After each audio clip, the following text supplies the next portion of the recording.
Good evening, everybody. Welcome to Let's Talk. Kevin White here, Brownie Fox Publishing. We are bringing you another show tonight, getting our guests lined up. We have two guests now. We'll have another three later. And what we're talking about tonight are high school football stars who got scholarships for college and what life was like from the small time to the big time, and the struggles and the good times and the bad times. And that's what this show is about. So, remember to like, subscribe, and to our program. Subscribe to our Facebook page, Brownie Fox Publishing, and subscribe to our YouTube, Brownie Fox Publishing as well. Everything's Brownie Fox around here. Kind of makes me hungry, doesn't it? Anyway, I'm going to bring on our first guest. And it's back. Our first guest, I'm going to bring both of them on at the same time here. So, welcome to the program, Sean Ross. He's actually my nephew. Everybody. And Eddie Christian.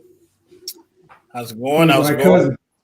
Right. I didn't know he had a football scholarship. I know Sean did, but so Sean, tell me about your career as a football player from high school to college. Tell me about that. High school, it was rocky because freshman year I didn't play because of grades. But going home every day at 2:30, 3 o'clock was not satisfying. It's depressing, honestly. So that following year playing football, it was special. It was a privilege. So I looked at it that way, and happening a good coach in Brian Maddox. I mean, I was able to be on the field and play all types of positions. I played DN, middle linebacker, safety, tight end, even guard during 2 days for a little bit, fullback, even a little bit of a wide receiver. And getting the scholarship, I felt like that was very important to me because as a kid, some kids in the neighborhood will always say, "Oh, you ain't good enough to get a scholarship. You ain't good enough to go to play college ball."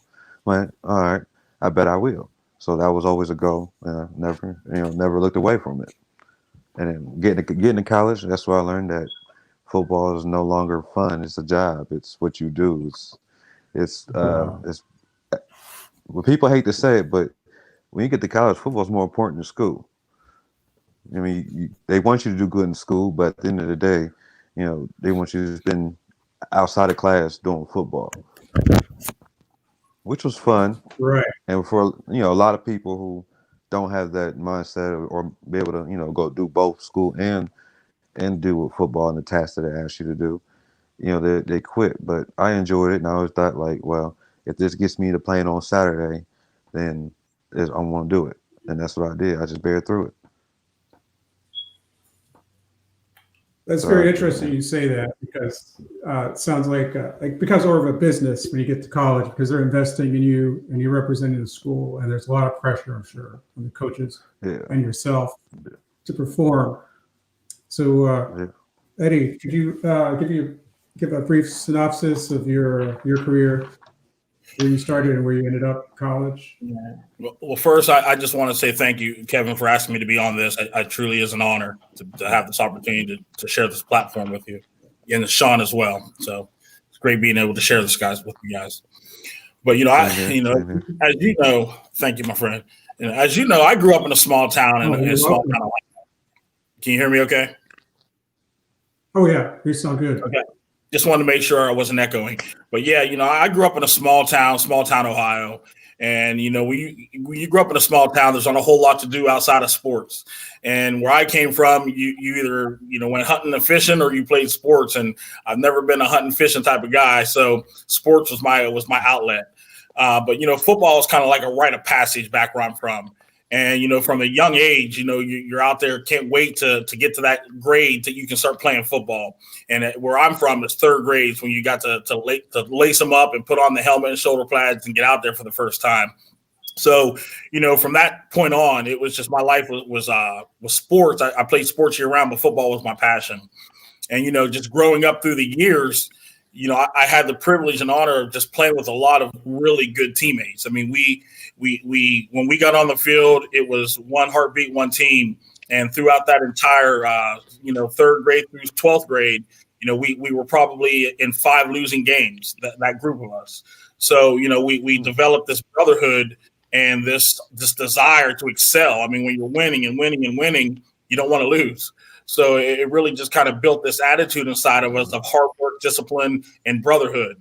And, going, through the trenches with these guys, that was really one of the most memorable parts of my life, man, was just really having that opportunity. And, I can say that, my senior year in high school, we made the state playoffs for the first time in school history. So to be able to say that, we kind of started the tradition because they did it many times after that. But to know that, we kind of set the bar and showed them that it could be done even from our small town, that meant a lot to us. So, yeah, I can imagine. You talk about teamwork and, camaraderie and everything. And that sounds like the military to me. But, I understand. I played freshman football. Then I realized I was supposed to be playing football. So, it's a rough, tough sport. And, I can see that you guys are together all the time, especially in college. I'm sure it's even to a greater depth because you guys probably eat together, sleep together, roommates and everything. Sleep. Right. Yeah, whether we want to or not. Right. As Sean said, I reiterate, he said, it's like a job. It is like a job when you're in college. Yeah, you get up at 5 in the morning. Huh? Say that again? Did you say? Did you say that again?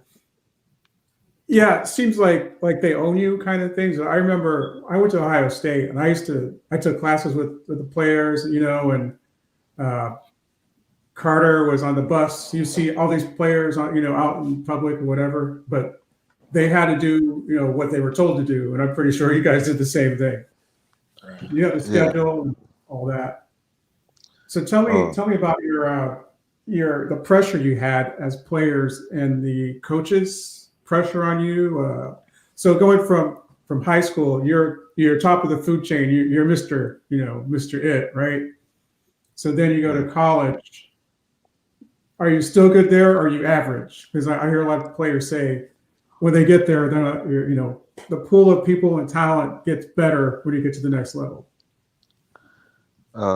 It depends on, to be in my experience, it depends on certain guys. Because there's some guys where you seem like no matter where level they go to, they're going to be good and they're going to produce.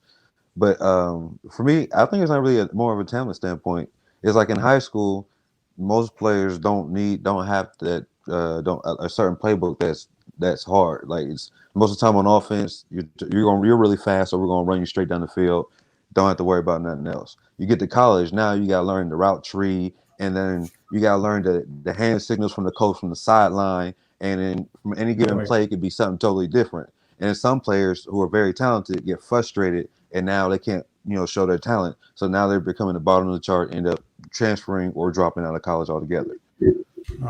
So it's really more of the mentality. For me, from what I see, it's more the mentality than the talent, right. And it's a mindset and being prepared. If you're not prepared in high school when you get to college, you're not prepared. You're going to be put by the 8 ball. For me, I was prepared and I felt it was hard because I thought I knew football, knew defense, and then I get to college, it's like, what's that? Ringo this, Okie that. So in 2-1 formation, we got to change to a different play because the tight end is on this side instead of this side. Like, why can't we just blitz anyway? No, we got to change this coverage because this, that, and the third. it's so much more of a mental game than it is physical. Right. One, Right. so And to really just go off of that, like you said, a lot of it to me was the maturity, having that mental mindset of maturity level to be able to pick up on those reads, to be able to, but not only that, just the game's so much faster. In high school, you get to the edge, you're gone. that too. But in college, as I was a tailback in college, the defensive tackle was as fast as me. You know what I mean? So it didn't matter if you got to the edge or not. So just being able to have that mental maturity to keep up with the speed of the game, but at the same time, slow it down in your mind. That's really something that I know I learned over the years was although the game was faster, if you, like Sean said, if you knew what you were looking at, you were able to slow that down in your own head as you're going through the play to be able to make it happen. But yes, coming in as a freshman, those are things you don't really know. I can honestly say from my experience, I felt I was just as talented as any other running back on that field when I came in as a freshman. What they had over me was mental maturity and, of course, size, because I was a pretty small guy when I went to college. Yeah, me too. So you got a lot of factors there. I can't imagine the speed and the skill of the players in college have to be a lot, more. But yeah, and the other thing is, like when you're in high school, there's a lot of responsibility put on you to perform, right? To do things. So I think, how do you deal with that? I mean, I remember when I was in high school, I wasn't a smart kid, right? So I'm like, I was pretty dumb, but I didn't understand. There's a lot of things I couldn't put together at the time. I'm what they call a late bloomer, but I can't imagine like having all the plays in your head and then, executing them perfectly. And like, even like offensive positions where you have to know where the holes are and everything, everything is like coming at you fast. And then it's real time, it's quick.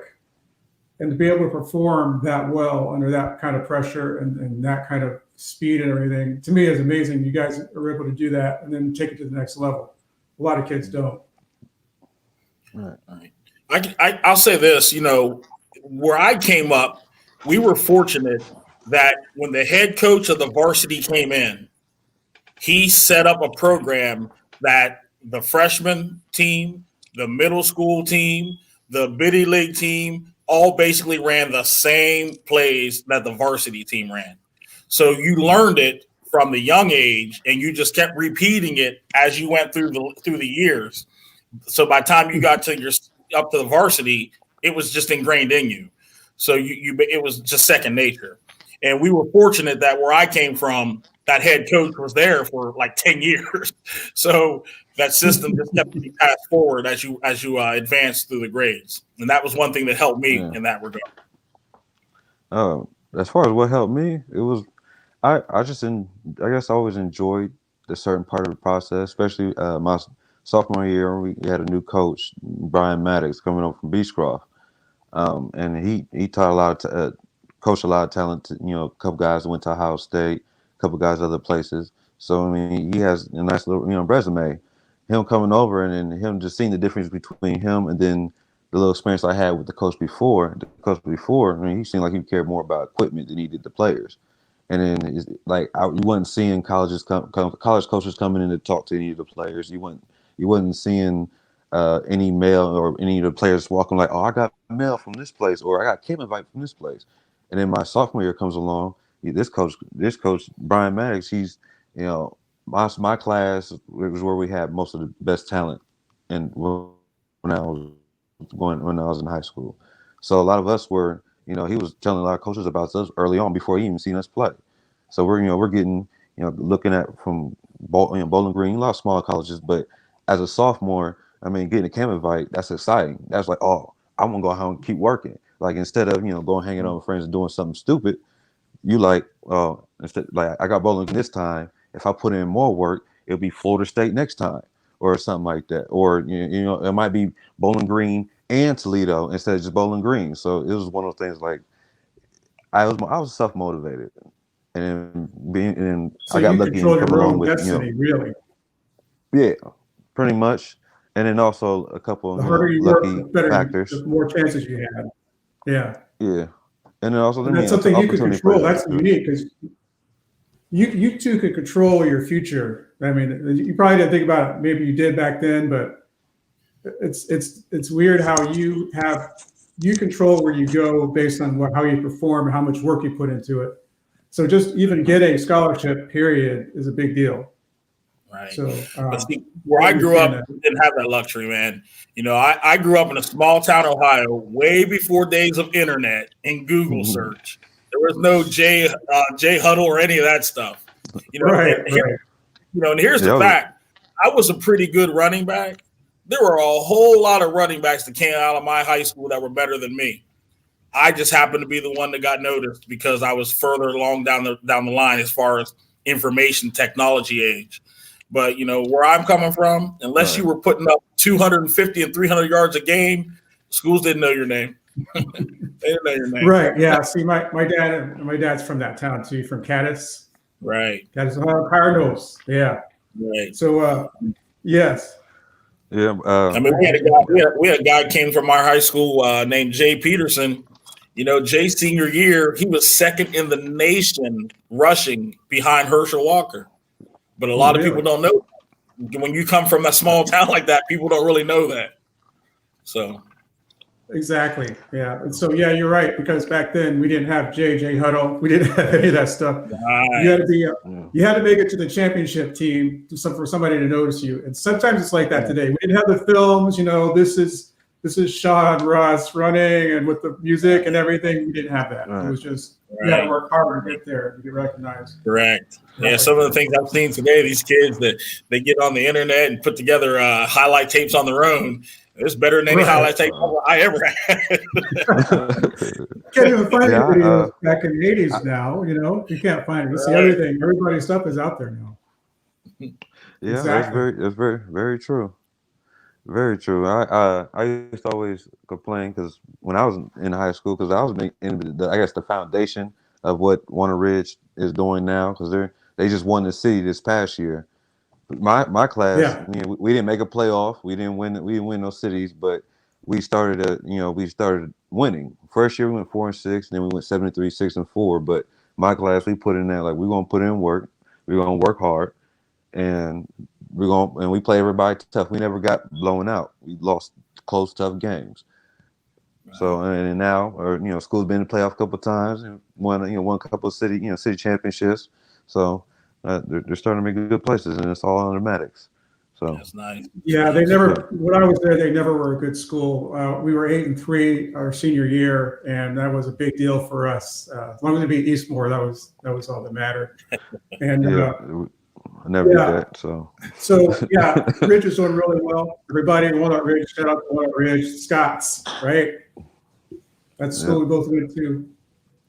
So tell me about your what was the stardom? Do you guys experience any stardom in college? Know that you're the new guy and you're this whiz kid they picked up from high school. A lot of pressure there, or did you say, wait a minute, I'm playing in this big stadium, playing other schools, and these are the better people? And what was that like? Or was it the social fame and everything like they had when I went to Ohio State? That's what it was all about. All the stars are walking around and people are saying, hey, how you doing kind of thing. So people recognize you. Tell me about how you saw that yourself there on campus. You want to answer first, Eddie? No, go ahead, man. Go ahead. Okay. So the school I went to was in a small town, Urbana. So the atmosphere was very different because who stayed on campus was maybe about 500, if that. So it wasn't really big. So everybody pretty much knew each other. They were either from Columbus or some neighboring city. So relatively everybody knew each other. But as far as the community and people that I come across kids who, ask for my autograph, and I'm thinking like, why they ask for my autograph? I just go to Urbana. So and it's like, but they be like, oh, you play very well. I like the way you play. Or I have older guys that come up to me at the end of the game and say, good game. I like the way you play. I've been watching you your whole career. Like my senior day, I had a lot of guys come up to me that I never even seen, never even spoke to. but who said they Right. lived in the community and they've been coming to the games and they say, "Oh, I like the way you play. I see you 12." And I'm like, okay, that's nice. I'm glad someone's enjoying it. And then that, I mean, sometimes that matters more than actually doing anything else, getting, a little bit of TV time or anything like that. It's just, I guess, entertaining people. And I think I did very well at that. And people, gave their appreciation for it. And I enjoyed it. And then as far as like freshman year, I was redshirted. So it was really amongst the guys on the team. Like, a lot of them see me play. I played with a couple of them in high school, so they knew that I can play, and they knew that I was going to be talented. And I, did show. I won Scout Team Player of the Year throughout the year. Well, yeah, Scout Team Player of the Year, and I played just about everything. I just like football, so it was just one of those things. It's like I need football, and then people who was around it, they. It really wasn't much stardom. Everybody was like relatively the same. It was like you could play. Everybody knew you could play, and they treated you as so. So I never experienced that. Right. So I can't really speak to Okay. that one. All right. What do you say, Eddie? And I will say this. Just listening to Sean, I can tell that as good as he was humble. Just listening to his words, he was just a humble player and didn't look for the stardom and didn't look for the spotlight. And honestly, I was the same way. I knew I was good and I played hard and I played to win and I played to be the best. But I didn't need the accolades. I didn't need the great jobs. I didn't need, everyone saying, "Oh, Eddie, you're this, you're that." I honestly never even realized that people even recognized me as being good until years later when, someone reaches out on social media and they're like, "Oh man, I loved watching you play. You were amazing, this and that." I'm like, "Well, I appreciate it, but those are the things that I didn't care about. I cared about my teammates. I cared about playing hard, and I cared about winning. And I didn't care about any type of accolade." So, but I tell you, one of the funniest things that I can remember was, I don't know, it might have been my fresh sophomore year or so. I had went back home to visit during football season, and my father was always a biddy league football coach back there, 3rd through 6th graders. And I remember him coming up to me one day and saying, these kids run around the field pretending to be you all the time. All these little kids talking about, "I made a Christian, I made a Christian." Man, I ain't gonna tell you that made me feel so good hearing that, just knowing that you had that kind of impact on kids. But no matter what we did, no matter how successful we were, we always stayed humble about it. Just kept humility about it. Yeah. That's the way you should be, right? I mean, that's pretty awesome. I like that. I People guess get the big depends head when what they get to college. I've seen it. So yeah, it's a good way to be. Yeah. And to be somebody's hero. That's another question I had. Who was your hero in high school? Who did you want to be like, football player? What were your dreams from? I can just put it out there right now. Barry Sanders was the man. I tried to style my game after Barry. I didn't do a very good job of it, but I still tried. I was not a little guy. I was not real big in high school. Didn't lift weights. My school didn't have a weight room. I was just really fast. And I tried to be quick like Barry, man. The cuts, the moves, the spins. But trust me, I can remember my freshman year getting hit by an inside linebacker so hard about to knock me out. I got in the weight room after that. And I got several pounds of muscle between my freshman year and my junior year. But yeah, Barry Sanders would be the one. Whew. I mean, that's a hard one because I play so many different positions and I like so many different guys. But I'll probably say Ray Lewis, only because I feel like when he talks about the mental preparation for a game and watching film and learning the mannerism of the lineman or the quarterback, the receiver, if they lined up or certain guys' legs, if they have their toe pointing in all the way in, and that guy he about to take off or whatever, stuff like that. So I like to try to play like Ray Lewis and be more the thinking of the game because you dominate the thinking part, as Bill Belichick proved, and you can win championships or you can start a winning culture.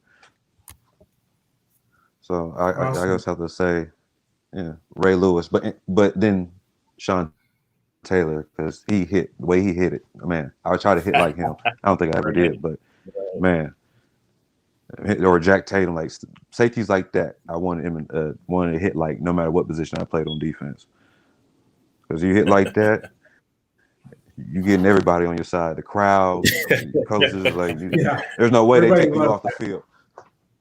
Everybody's like, ooh, you see that? I do gotta say that by the time I got to my junior year and I put on 30 pounds of muscle, then I started trying to be like Jerome Bettis and just running people over. That's what you got to do. Right. And, that's part of the thing. That's part of the entertainment. Because we go to a lot back before COVID came. We went to games every week, almost maybe every other week. We love watching the kids play and seeing how they develop and the ones they go to college and everything. So that's entertainment. We love it. The other team comes in, it's us versus them. It's that's and then the band is there and everything. That's what I did in high school. I did the band. I can tell you right now, I don't think there's a more exciting game out there than high school football. I love college. I love high school football is where it's at. I because it's so real. Right. I agree. There's nothing like my it. coach. Yes. You everybody there? Yeah. Okay, hold on. I'm going to bring on Joe Portale is on the phone line. Can you hear me, Joe? Yes. Can you guys hear? Can you hear this? Hear Joe talk? Go ahead, Joe. Yes. Can you guys hear him? Are we connected? Yes, we are. And the smartphone is obviously much smarter than I am. Okay. Can you hear him okay? Eddie and Sean? I can. I think Sean's mic's muted though. Oh, yes, it is.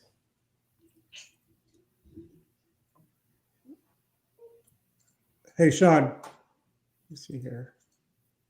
Yeah, what is... Okay, Sean, can you hear me? Yeah, I can hear you. Okay. Hey, everybody, this is Joe Portale. Thank you, Joe, for calling in. Joe was I have his stats here. He was the 1975 football player of the year for Ohio and state of Ohio. He won the Rhodes Award from the Touchdown Club. And so, Joe, can you tell me a little bit about your career or tell us all?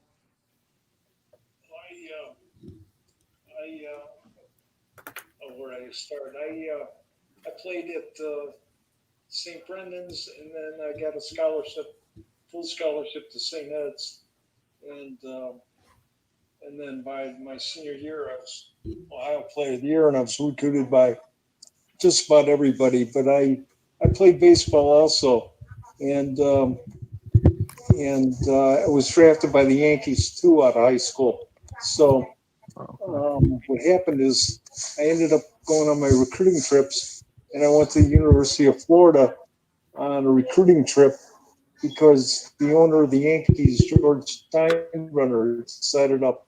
So I went down there and met with him for about 2.5 hours, and missed my plane flight back to Cleveland. So he flew me back on his Learjet, and I signed my letter of intent on TV with Nev Chandler that night, and that was it. I was off to Florida, and I played football. I started 3 years football down there, and when baseball season came around, I would go down with the Yankees in spring training, and so that was it. So that's what I did for 3 years.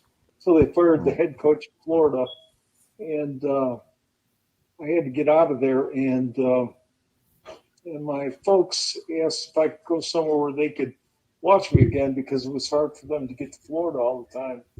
And And so I remembered that, Paul Wallace and Berea always had a pretty good team. So I gave Lee Tressel a call, the father of Jim, who took Ohio State to all those championships. And I asked him if he needed a running back and if he needed that number 37 available. And he said yes. And I set up a time and I flew up from Florida and got my mom and we sat down in his office and I transferred into BW. And that was it. Played baseball the first year because I was eligible and I had to wait a year for football season to come around. And then that was it. I played football. I had over 1,000 yards. I could have had, 3, 4, 5,000 yards. But like Trussell said, he said, wouldn't be fair. You'd break all the records and nobody have a chance to get them. So we went 10-0. I think we ended up third in the nation. And that was it. That was the end of my career. Other than I signed with the Yankees and then went and played 2 years with the Yankees. My only regret of my whole career was when the Browns asked me, I should have gone back and played with the Browns after my second year, and I didn't do that. That's the only regret I have my whole career. So that's it. That's pretty awesome. So you were a professional in both sports, actually. So, and everybody understand that Mr. Joseph Portale actually developed MS after your second year of baseball, and so his career was. That was it. All the things that come down with multiple sclerosis is not, it's not on your radar screen. They didn't know what it was. They still don't know. They still can't treat it. Well, they can treat it, but there is no cure for it. And when you lose partial vision and you got a 96-mile-an-hour fastball coming after you, Right. It's a little scared. So Portale. Yeah, I can't imagine that. I guess you have. Let's see. You had 1,378 yards and 24 touchdowns in high school at St. Edwards. They have a tough schedule too. They play the best. Nobody would play us, so we had to play. We had to play all the tough teams, and not even from the area. We had to play out of the area, and so.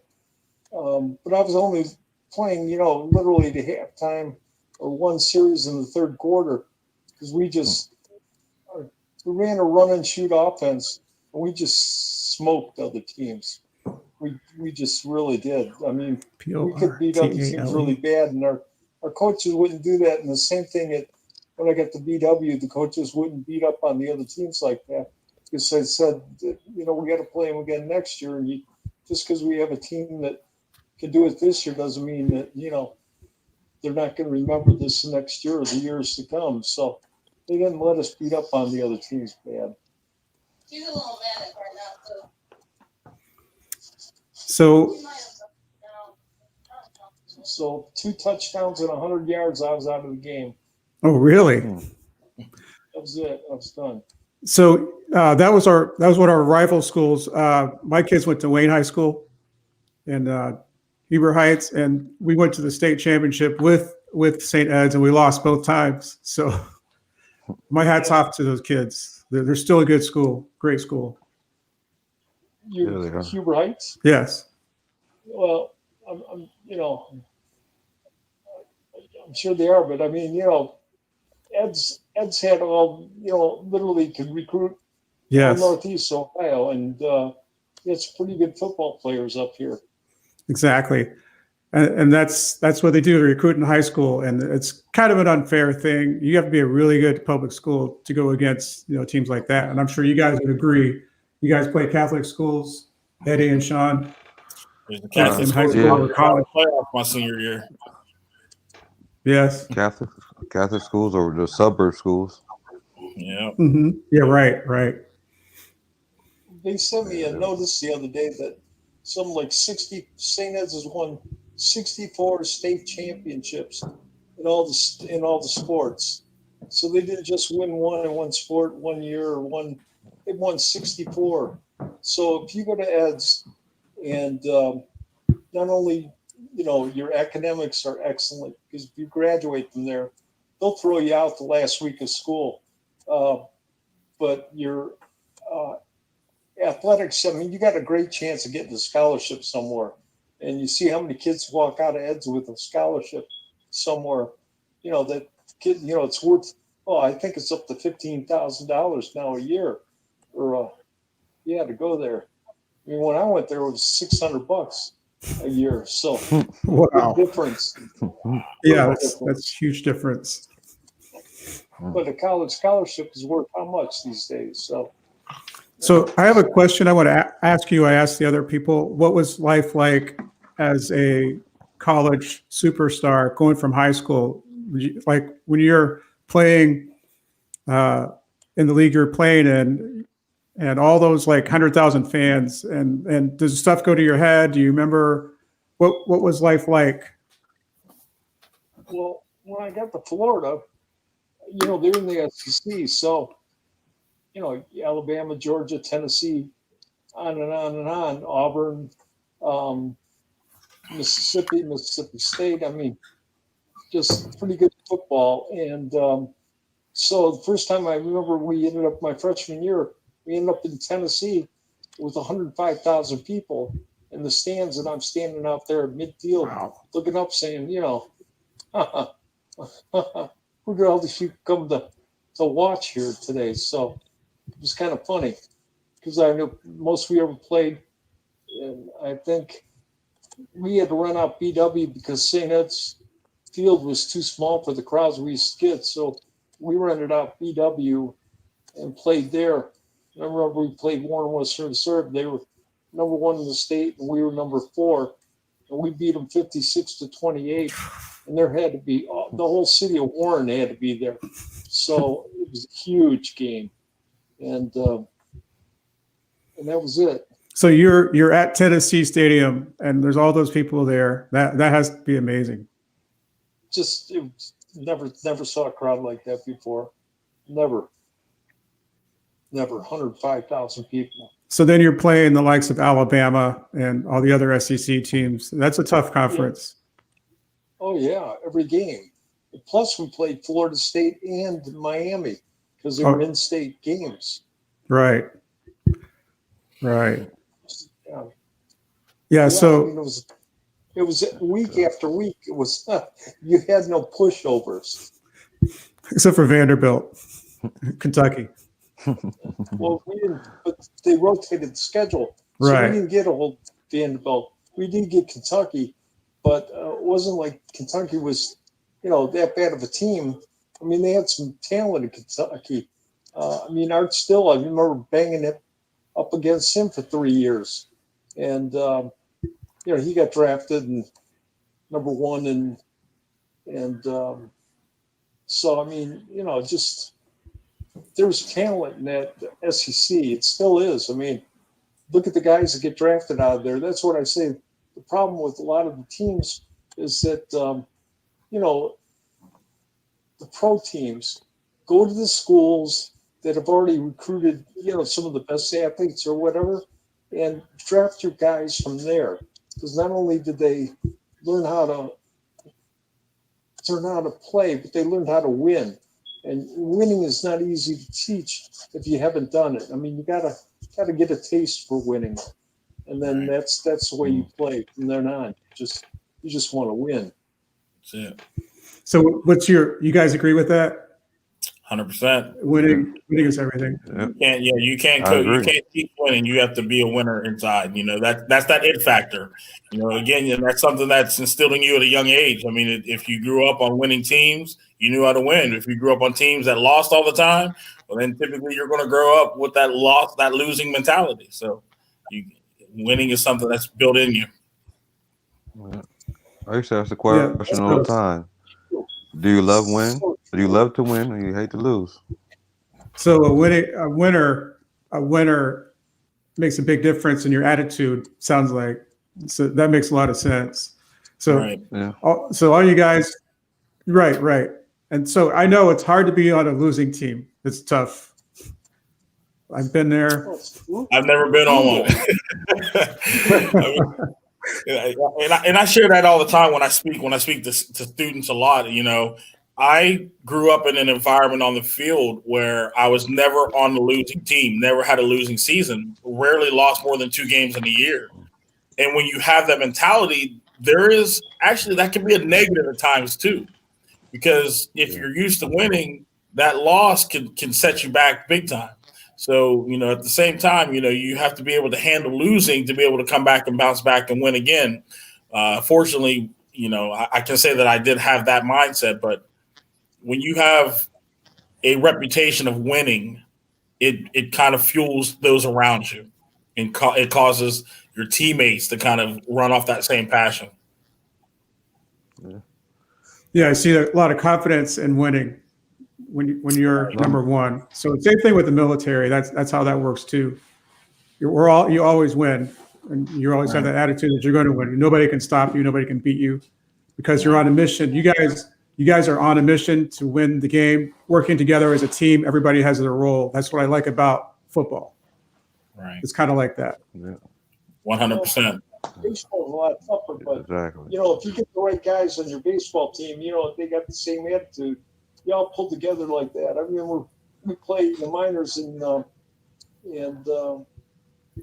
we were battling the White Sox all the way through.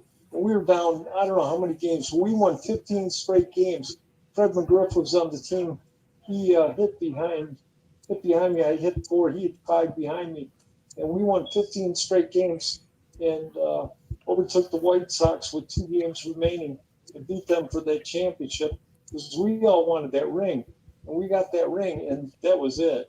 Just wanted the ring. And so we got a Yankee championship ring out of it. It's well worth it. That's pretty awesome. Right. So who was your hero growing up, Joe? My hero? Did I you? don't know. See, that's you know, I grew up, you know, Jim Brown was just absolutely everything in Cleveland.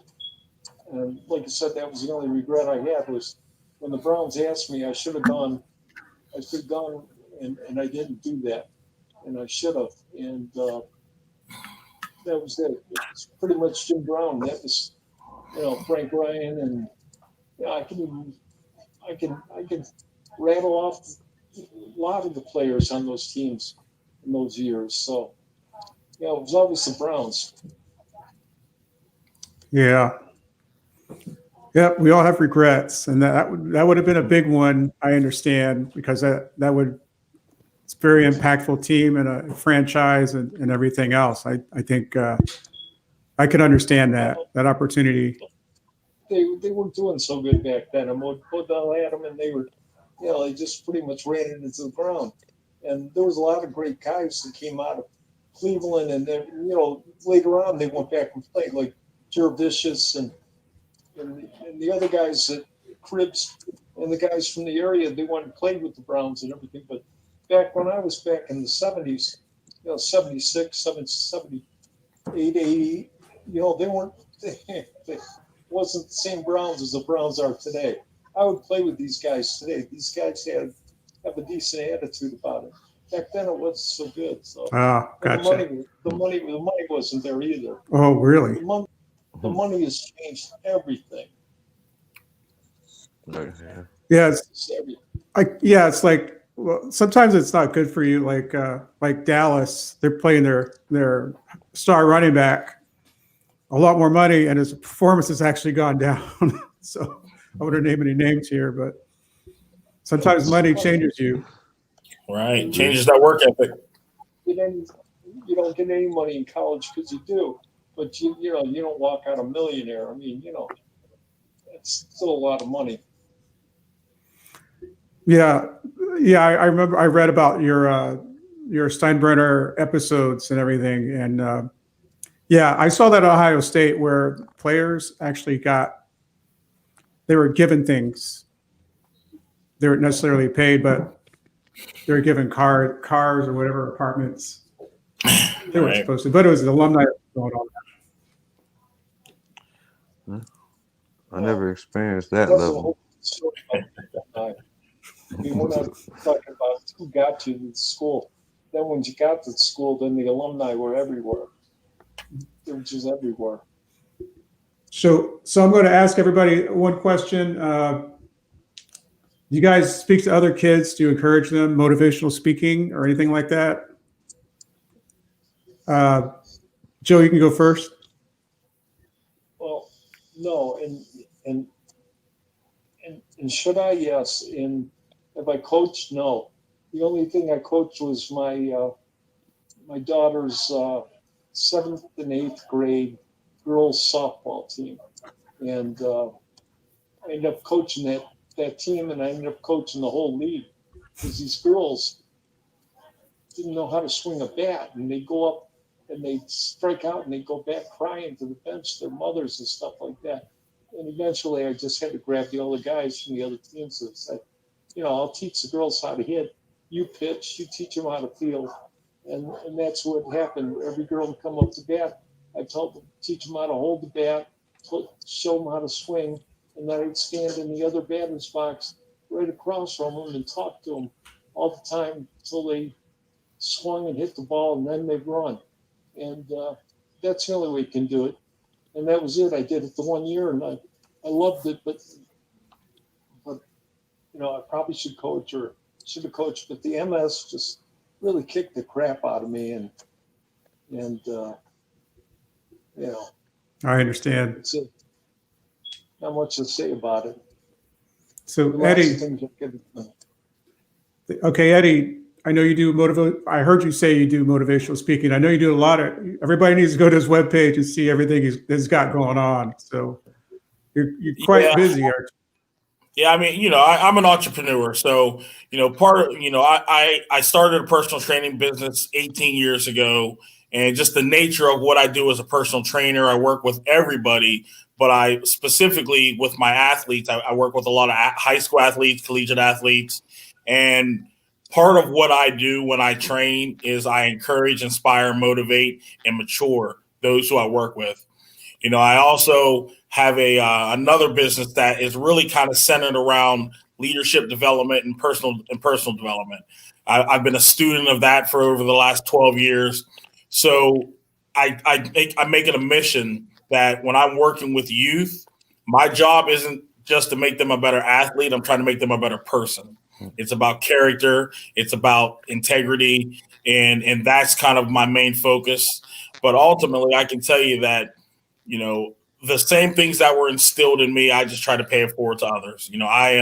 I never want to sit there and try to act like I'm Mr. Know-it-all. I just know that a lot of people have poured into me over the years, and I just try to repay that by pouring into others. And especially when it comes to the youth, that's where it all begins. If you can really affect the mind of the youth, you can help give them a catapult in their life as they move forward, because it really comes down to that maturity, that mental maturity, as we talked about earlier. If they can develop that at a young age, it's going to take them a long way through life, not just through sports, but just through life. But yeah. Okay. Sean, do you talk? Encourage kids? No, I know I don't really do those opportunities to really speak to kids, but I did coach for a year, but it was a while ago. But I do want to get back into it, and been trying to was going to, but COVID hit, and so I'm gonna probably try to do it next Right. year and get into coaching, because I feel like helping kids and seeing some of these kids that they're not prepared, especially going to a public school, they're not always prepared on both sides, whether it's athletics or in the classroom, dealing with the ACT, the SAT, and how early and often you can take it, and what classes you can take in high school, stuff like that. So I feel like I want to get into that and do more. So speaking about that, how has that changed your life, your football career in college and in high school to college and wherever you did? How did that change your attitude? Because I see that Eddie, it seems like that your positive attitude carried on to after football, and with your businesses and your attitude. I like your attitude. You're cool. You're awesome about I that. appreciate hearing It's that, always man. positive. Well, I appreciate hearing that. And, again, when I think about what attributes that I carried into the business world, starting my first business in 2003, again, a lot of that hard work, perseverance, dedication, determination was instilled in me through sports. And it's something that I definitely can say helped propel my businesses forward. But in all honesty, it wasn't until about 12 years ago that I started focusing on that missing component, which was personal development and leadership development. And once I added that into the mix, it became more about mindset, perspective, attitude that went with hardworking, determined, fighting for a purpose. Putting those two together really kind of helped mold me to the man that I am today. The positive attitude is really truly because of my faith and my leaning on the Lord, knowing that whatever He puts me through, He's going to help me through. So I try to keep that mindset no matter what adversities come into my life. I'm not saying that I don't go through negatives like everybody else. I just know where I turn when it gets tough. So it really just comes down to just having that right mindset perspective that helps with attitude, man. Attitude of gratitude. So, I have one of my last questions is, what's the worst thing about being an athlete in high school, going to college? We talked about the best things, but what do you think is the worst thing about it? I think you kind of touched on that earlier. So, Joe, can you answer that question real quick? Yeah.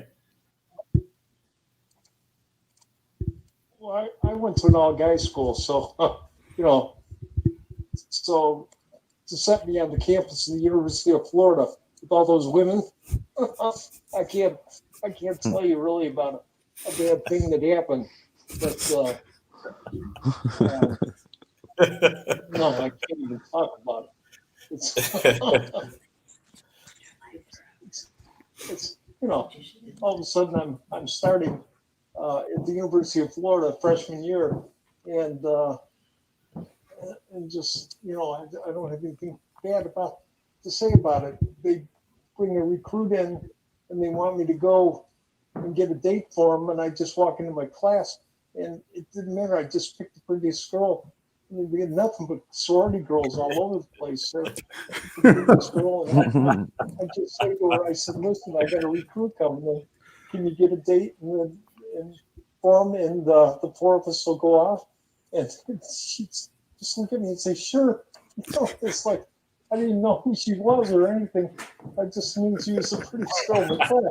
So what do I have bad to say about it?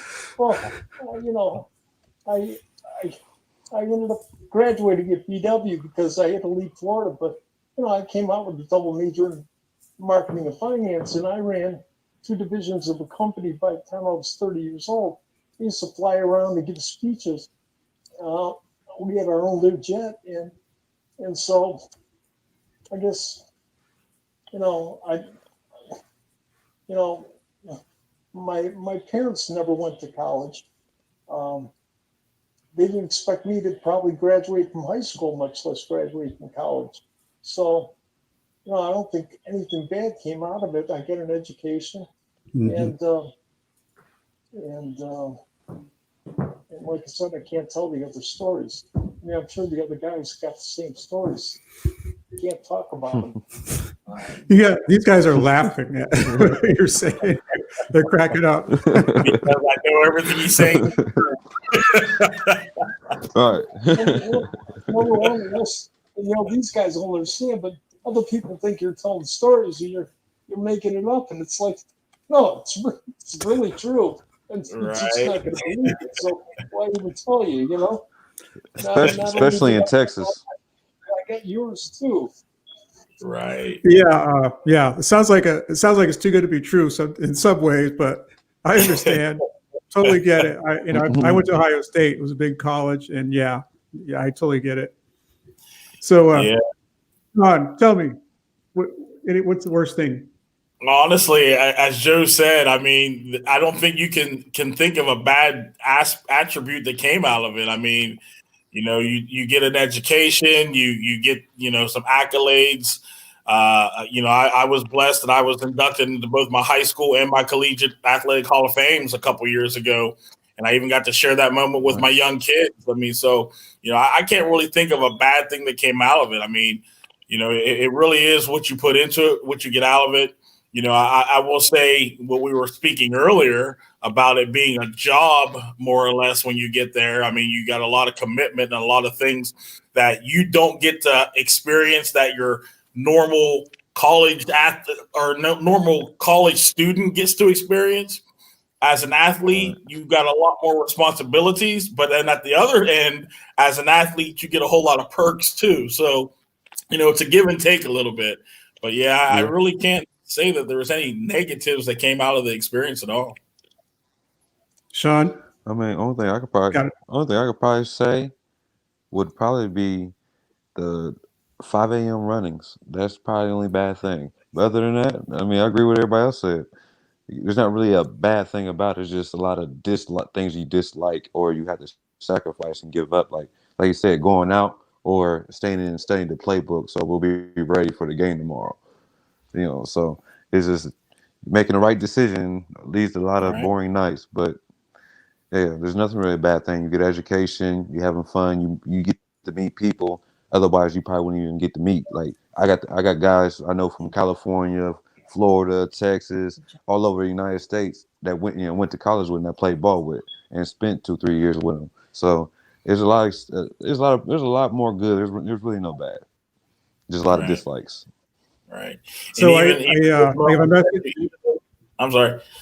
I was going to say, even those moments that you have to sacrifice and give up, like running in 5:30 in the morning and those things during the off season, you're getting invited to events that most people don't get invited to, or you're getting to hang out with people most people aren't getting invited to. So there's a whole lot of perks to being a successful college athlete.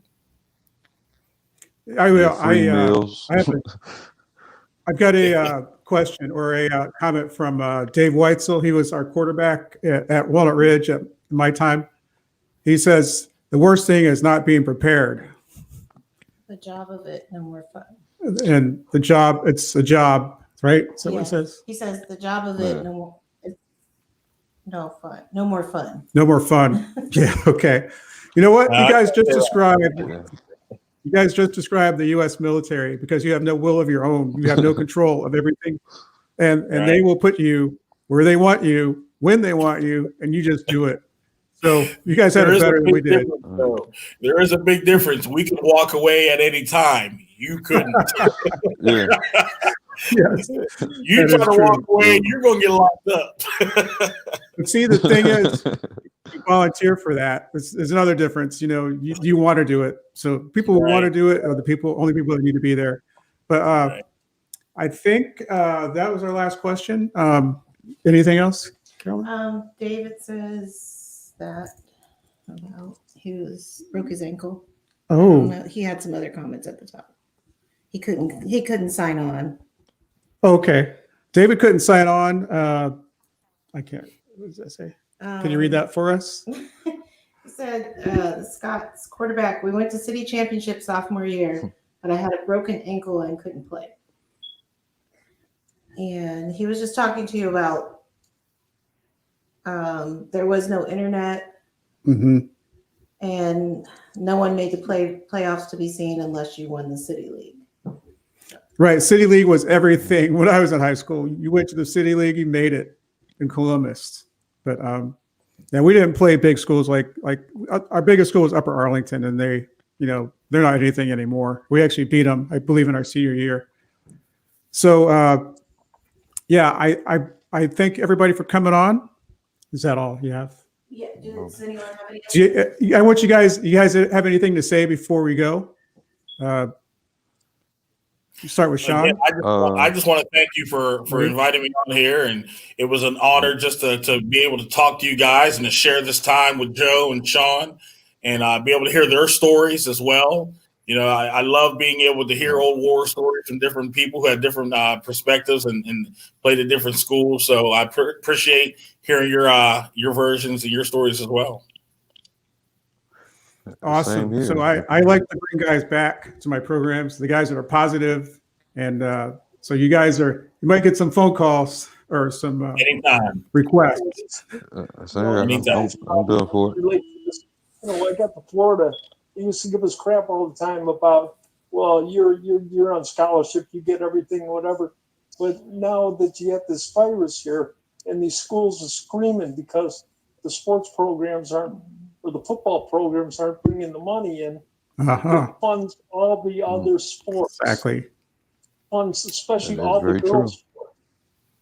And so they can give you crap all they want and everything like that. But what we did out there, and and how much it helped fund the rest of the universities, like give me a break. I mean, like football isn't a tough sport. My dad, my first time when I graduated from BW, they had the graduation out on the AstroTurf, and that was my first time that my father had ever stood on AstroTurf. And I said, you know what's underneath here, Dad? And he says, no. And I said, well, they got a thin pad underneath there, but underneath there's concrete. So every time you hit on the ground, especially being a running back, you're hitting, not only your 11 guys hitting you, but when you hit that concrete, I mean, it hurts every play. And so, they can talk all of it. The guys who play football, they know. They understand. You guys understand. Oh, yeah. It's not a piece of cake. It's not that they give you everything. You earn it. Right. Exactly. And if I can even add to that, again, you hear that argument all the time about scholarship. But what my rebuttal is, how many times did you get up at 5 a.m. in the 9th grade to go work out in the gym? How many days were you at practice till 7 o'clock at night in the dark running plays? You earned that scholarship. You weren't given that scholarship. You earned it. All right, or Amen. on a That's right. Saturday morning running 40 hills, Right. Right.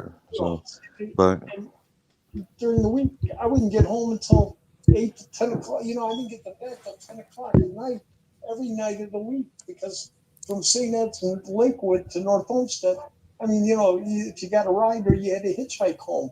I mean, back then we had to hitchhike all the time.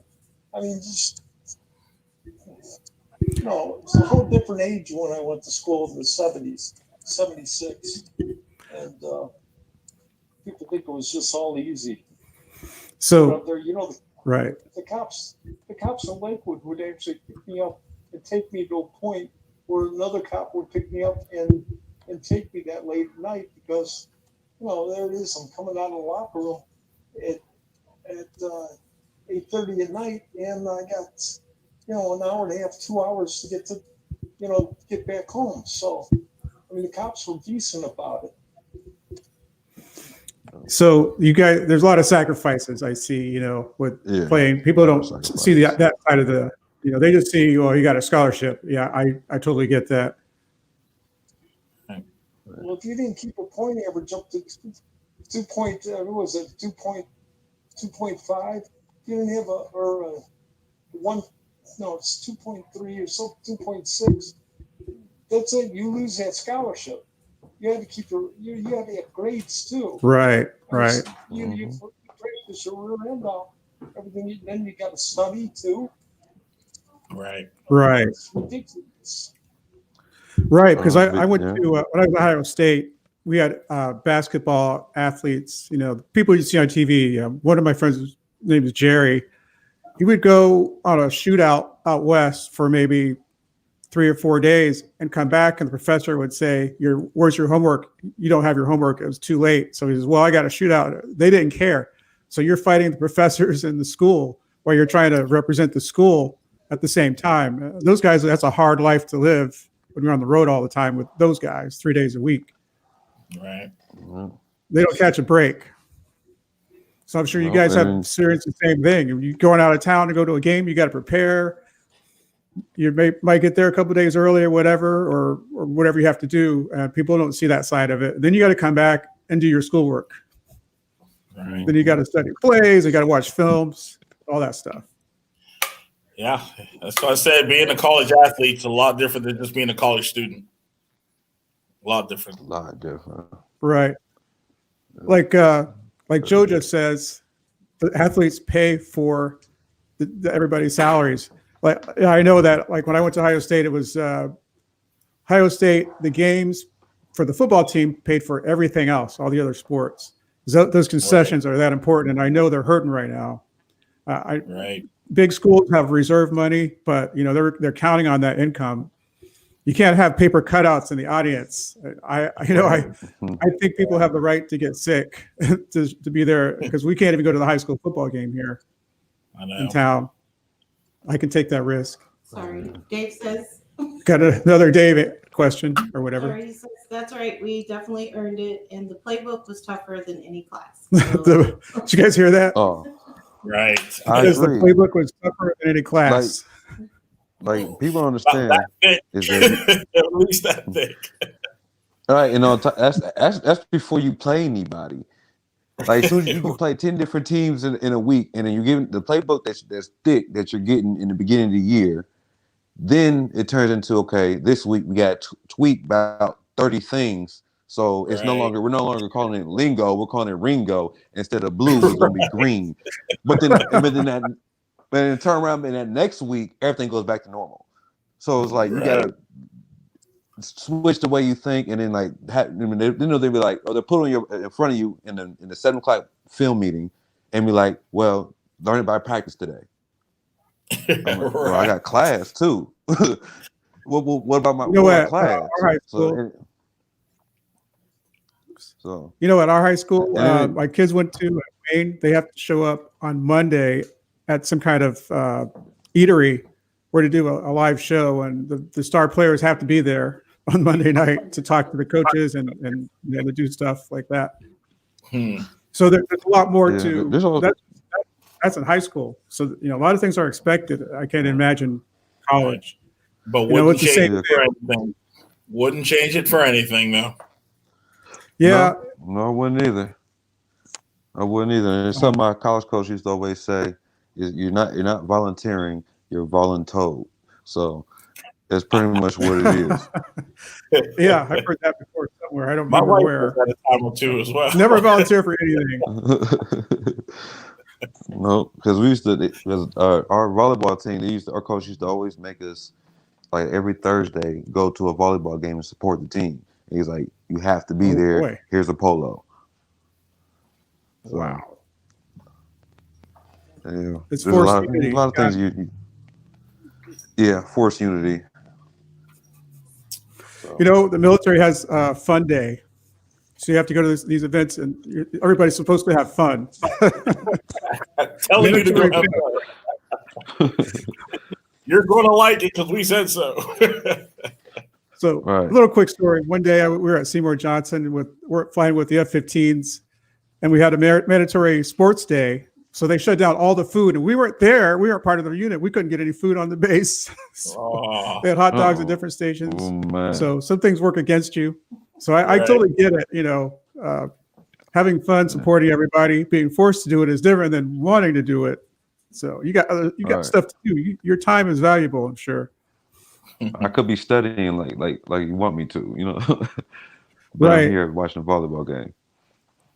Do you have anything like that, Joe, at University of Florida? They made you do things like support other sports, or you had mandatory meetings and social things? Well, you had to do that everywhere you were at. It's funny about that, but I had to learn like 6 different offenses. The time I was at Florida, I went from run and shoot at Ed's. I went to the wishbone at Florida.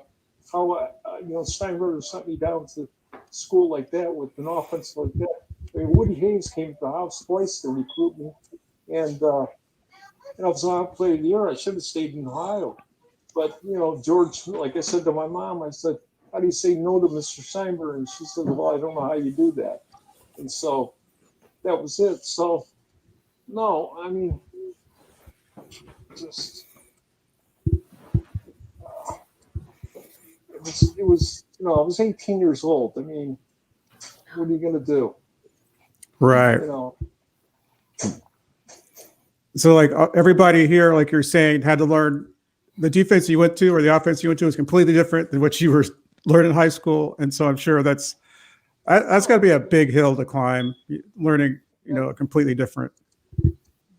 the run and shoot. I mean, the wishbone that doesn't work. So they go break the bone.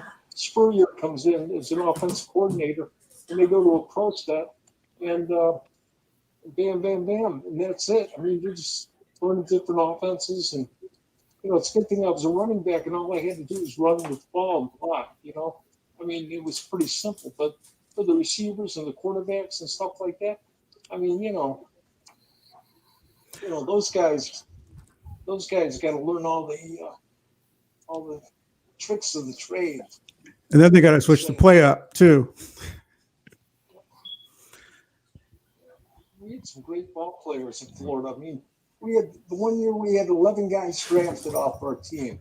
Really? We won 6-4-1, and they had 11 guys drafted. How about that? For Pretty- talent. Yeah, it's pretty awesome. And you had Spurrier, Steve Superior. That's Yeah. pretty awesome. It's pretty cool. It's an offense Yeah, coordinator. it's pretty cool.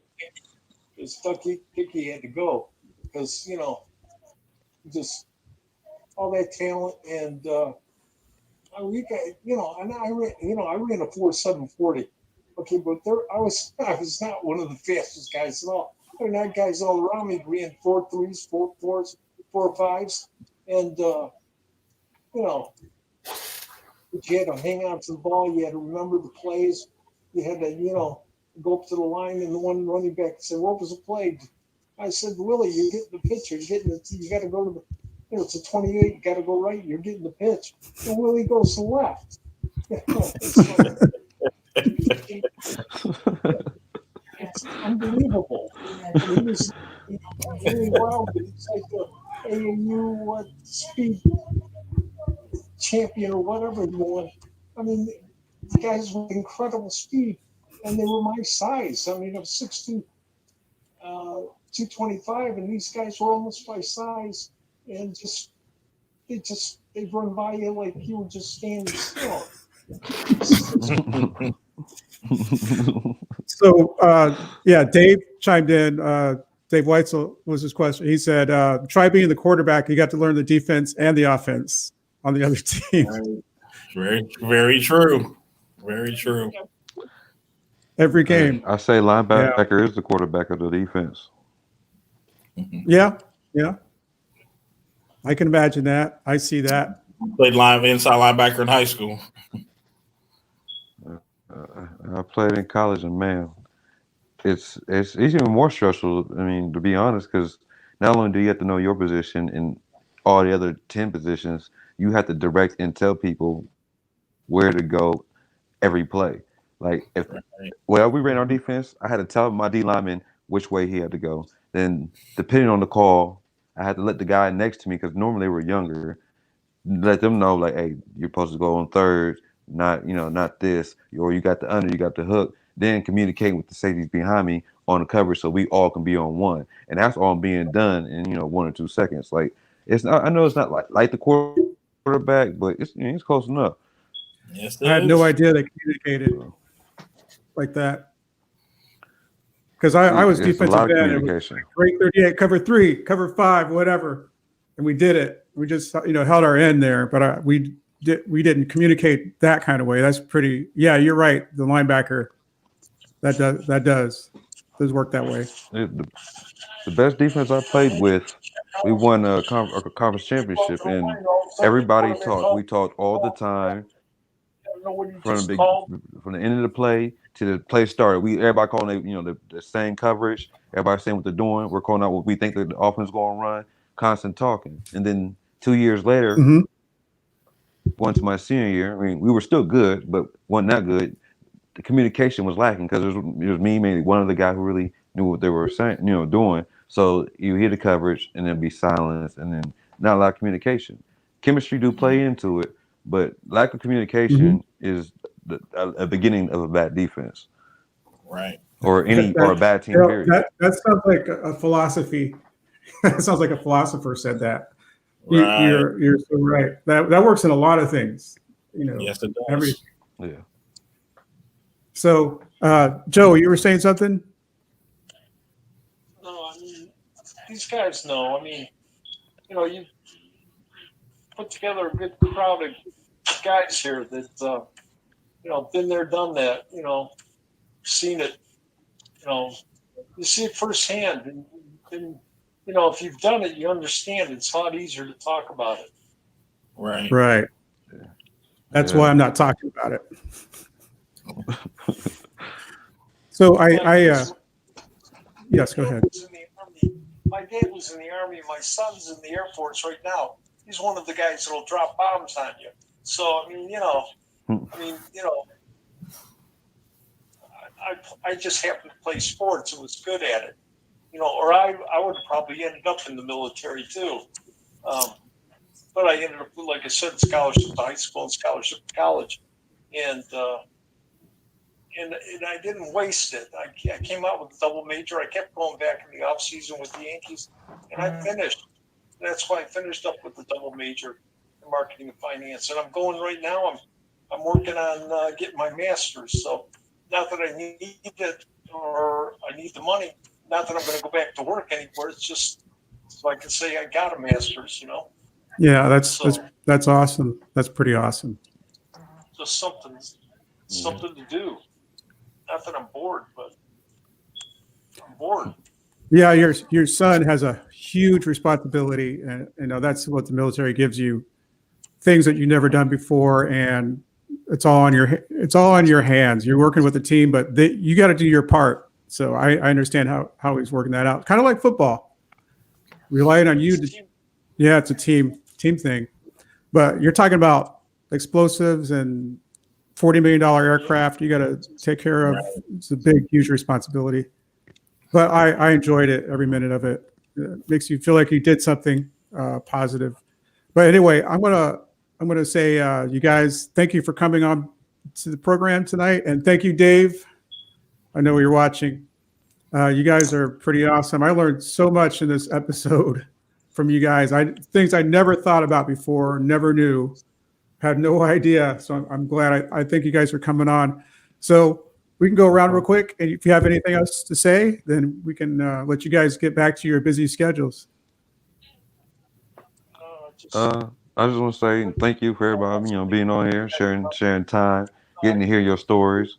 Definitely getting, like you said earlier, Eddie, about getting a different perspective from different, places. It's always good to hear stories. I even watched YouTube of old players who talk about their time playing. It's hearing that, just I can relate to that. Went to something like that.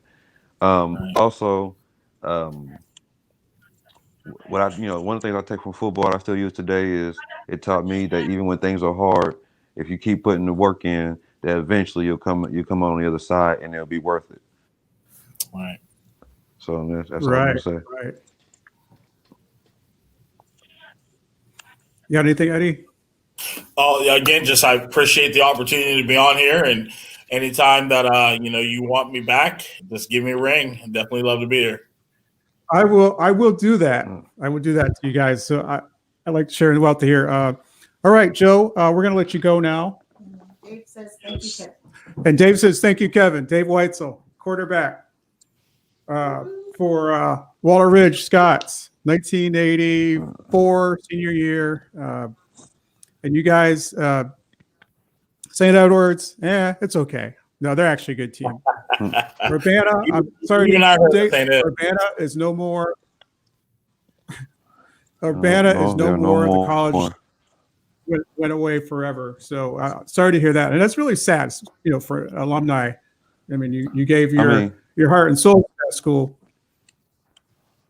Positive thing is, my name will forever be etched in the record books. So yeah, I can never be passed up. Right. That is so true. Right. That's a positive thing. You took a negative thing and made it really positive. So. Yeah. And two, I graduated, so I did what I did. Oh, yeah. and you got a degree out of it, and all of you guys got degrees out of it, Yep. and you're moving forward. So it's a great thing. You know, the hard work you put in paid off, and you got a different perspective than most people. And so, I mean, everything's a positive. Yeah. And same with you, Joe. You played for the Yankees for 2 years. No, who can say that? Not many people can say that. You got a double degree, and I mean, we wish you the best. I'll keep in touch with you because you actually probably should write a book or have a movie made because you have a fascinating life. Yeah, Yeah, I want to hear more about freshman year, about Florida. all these sports had those teams loaded back then. Hey, could you repeat that again? I said I played with Reggie Jackson and Ron Guidry, and George had those teams loaded back then. When I got a call up and played Yankee Stadium, it was amazing the amount of talent that was up there. And, Yeah. Yeah, it's the Yankees. All right. Yeah, just incredible. So what's your take on let's see, the Seinfeld show making fun of Steinbrenner all the time? Well, I mean, George, they were all right with it. I mean, Uh-huh. they were, what are they going to say about it? I mean, George was the kind of person that, I was with him like 7 years. Publicity was publicity. It didn't matter if it was good or bad. It was just, as long as they were talking about him, he liked it. So. Right. That's pretty awesome. You guys remember that, right? Oh The yeah. Seinfeld show. Yeah. Yeah, it was kind of a funny bit they put in there with Steinbrenner. And didn't look anything like George, but I mean, it was, the idea. Right. It wasn't George, but it was kind of close. So. All right, Joe, thank you very much. I appreciate it. And I'll keep in touch with you and all you guys, I'll keep in touch. I'll reach out to you and I'll send you guys stats and everything. So we're going to sign off now. Gotcha. So thank you very much. And All I right. have a cue card here somewhere. Care, guys. We are going to, and Joe just said, take care, guys. And Take care, Joe. Yeah, you Take too. care of yourself, my friend. You too. I got one story Be from safe. my freshman year in Florida. I was dating a girl in a sorority, and they were going to go on a trip to the Bahamas, and the sorority was gone. And because I was dating one of the girls with the sorority, they took me to the Bahamas with them, just to, look out for them and everything like that. So they took me. And I Wow. went to the Bahamas with the whole sorority. I don't know, 24. That's 25 sweet. girls. And got a stage E rated. well, if anybody, Big man on campus. I just had to nod them off and get them away. That's all. Right. The muscle. There you go. It was, Big man on campus. You go, Joe.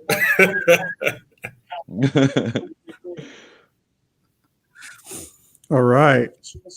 especially for an 18-year-old, 19-year-old, whatever I was. Coming out of all guys high school, I mean, it's kind of like a good thing. So, Awesome. Yeah, I can't imagine that. All right, Joe, thank you very much. Sean, I thank you very much. I'll be seeing you around. Eddie, Oh, no thank you. problem. And, Anytime. all right. So I'm going to say goodbye to you guys, and All right. I'll keep Everyone up have a good night. All right. Thank you so much. You have a good night too. All right. See you, Be Sean. safe. Bye. See you. Nice to meet you. So, yeah. All right. Don't forget to like, share, and subscribe. I have a subscribe button right here somewhere.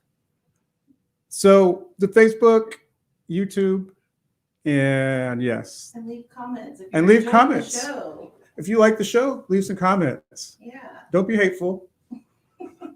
Hey, my light went out right here. There we go. All right. So be sure to join us next show, Friday, November 22nd at 8 p.m. We'll be 27. 27th. We'll be featuring small business owners in support of small businesses, Saturday, November 28th. be there. And You got anything else to say before you sign off? No. Okay. so remember, this is Brownie Fox from the Dayton White House saying, if you have a story to tell, I have time to listen. So let's talk. Good night, everybody.